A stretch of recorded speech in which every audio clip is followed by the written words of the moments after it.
안녕하세요, 홍성주입니다. 오늘은 우리나라 원양업계의 판도를 바꾼 김제철 동원그룹 창업 회장 스토리와 현재 동원그룹의 위상에 대해 얘기해보고자 합니다.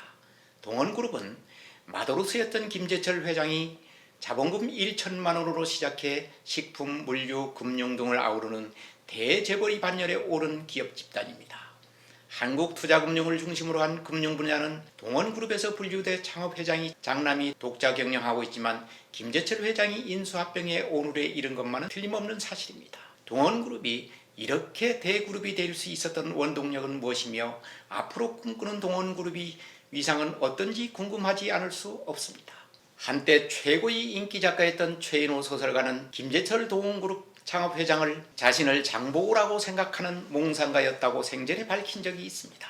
서울농대에 입학할 기회를 포기하고 현재의 부경대 전신인 부산수산대학 어로학과에 입학한 김 회장의 의지를 이렇게 평가한 것입니다. 김 회장은 바다를 꿈이 대상으로 기업이 대상으로 삼은 의지 기업인입니다. 1935년 전남 강진 농촌에서 9남매 중 장남으로 태어난 김 회장은 장남이기 때문에 당시 강진 농고를 졸업할 수 있었습니다. 장남이 잘 돼야 한다는 그때의 시대적 소명에 따라 혼자 고등교육을 받을 수 있었습니다. 집에서 강진 농고까지는 걸어서 2시간이나 걸리는 거리에 있었습니다. 그러나 김 회장의 학교 성적은 아주 우수했다고 합니다. 서울농대에 자연스럽게 입학 허가를 받을 수 있었던 것도 성적이 우수했었기 때문입니다. 서울농대의 진학은 당시 담임 선생님 한마디에 포기하고 말았습니다. 서울대 출신이 담임교사는 바다는 무궁무진한 자연이 보고다. 젊은이들이 무궁무진한 자원이 보고인 바다를 개척해야 한다고 바다 예찬호를 펼쳤습니다. 김제철 회장은 이 말에 감동해 서울대를 포기하고 부산에 있는 수산대학으로 진로를 변경했습니다. 집안에서는 반대했지만 김 회장의 고집은 꺾을 수 없었습니다. 수산대학을 졸업할 때도 우여곡절이 있었습니다. 이 대학 출신들은 주로 공무원이나 교사 등으로 나갔는데 김 회장은 원양어선을 타겠다고 고집했기 때문입니다. 그래서 1958년 우리나라가 처음으로 원양어업을 시작할 때 원양어선 진화모에 승선할 수 있었습니다. 항해사로 승선한 김 회장은 3년 만에 진함 2호 선장으로 파격적인 승진을 합니다. 다른 배보다 빨리 만선을 기록한 어획량 때문이었습니다. 그때부터 국내 원양어선 업계에선 김 회장을 참치 잘 잡는 선장으로 소문나기 시작했습니다.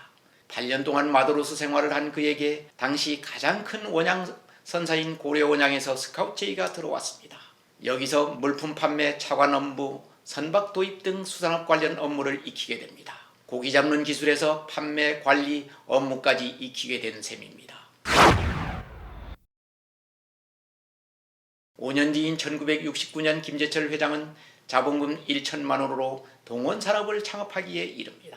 동원이라는 이름은 바다를 통해 동쪽으로 나간다는 의미로 지었다고 합니다. 원양어선은 일본 기업에서 무상으로 빌렸고 신용만으로 37만 달러의 차관을 도입할 수 있었습니다. 그동안 김 회장이 쌓아온 신뢰가 큰 몫을 한 것입니다. 김 회장은 사장이었지만 직접 원양어선을 몰고 참치 잡이에 나섭니다. 참치 잡는 데는 명수였던 그는 항상 만선을 기록하며 어획량을 늘려갔습니다. 창업 2년 만에 외화 획득이 공로를 인정받아 대통령 표창과 수산청장 표창을 받을 정도였습니다. 1970년대 초에 몰아닥친 1차 석유 파동으로 위기를 겪은 적도 있지만 김 회장은 오히려 투자를 확대하는 정면 돌파로 어려움을 극복할 수 있었습니다. 동원산업을 70년대에 30여 척의 원양어선과 함께 연간 10만 톤의 어획량을 자랑하는 세계 최대의 수산업체로 키웠습니다. 원양어선을 하며 세계를 내다본 김 회장은 1981년 미국 하버드 대학 최고 경영자 과정을 몇 달 다닌 적이 있습니다. 여기서 고기 잡는 사업이 한계를 내다보고 이를 가공해서 팔 수 있는 방법을 고안해낸 것입니다. 1인당 국민소득이 2,000달러가 되면 참치 통조림을 먹게 된다는 얘기를 듣고 참치 캔을 생산하자는 결심을 했습니다. 당시 참치는 전량 일본이나 태국에 수출했었는데 캔을 만들면 국내에서도 소비할 수 있는 길이 열릴 수 있다는 판단도 한몫했습니다. 처음 참치 캔을 시중에 내놓을 때만 해도 국내 소비자들의 반응은 냉담했습니다. 그러나 김 회장은 대대적인 TV 광고와 판촉으로 소비자들의 눈길을 잡는 데 성공할 수 있었습니다. 국내 시장 70%를 장악할 만큼 식품업계에서도 돌풍을 일으켰습니다. 원양업에서 식품업으로 변신해 성공한 김 회장은 금융업으로 눈을 돌렸습니다. 마침 한신증권이 매물로 나와 있었습니다. 한신증권을 인수해 동원증권으로 개명하고 업종을 확장하자 재계나 언론에서도 동원산업에 대해 주시하기 시작했습니다.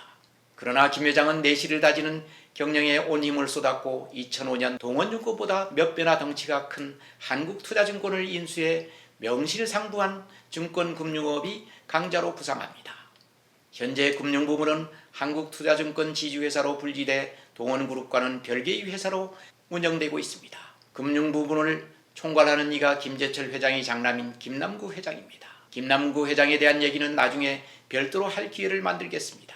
김재철 회장은 금융부문을 장남에게 분가시키고 동원산업을 중심으로 해양 물류사업군과 서비스사업군, 해외법인 사업군, 사회공헌 사업군 등 다양한 업종을 아우르는 대그룹 집단이 되었습니다. 금융업을 제외하고도 재계 랭킹 50위권에 드는 거대 기업입니다. 특히 2008년 미국이 델몬트 회사로부터 인수한 스타키스트는 세계 최대의 참치 가공 회사로 유명합니다. 처음에 이 회사에 참치를 납품하던 동원이 이 회사를 인수함으로써 명실상부한 세계 최대의 참치 회사가 된 것입니다. 담합 혐의로 미국 법원으로부터 1억 달러의 과징금을 부과받을 만큼 이 회사의 위상은 세계적입니다.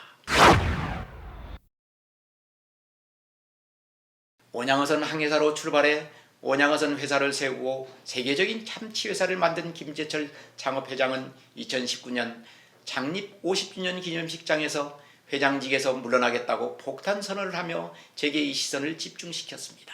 창업 세대로서의 소임을 다했고 후배들이 마음껏 일할 수 있도록 물러서야 할 시점이라고 판단했다는 후문입니다. 김 회장이 뒤를 이은 사람은 둘째 아들인 김남정 부회장입니다. 1973년생인 김 부회장은 고려대학교 사학과를 졸업하고 미국 미시간 대학에서 MBA를 취득해 지금껏 경영 수업을 받아왔습니다.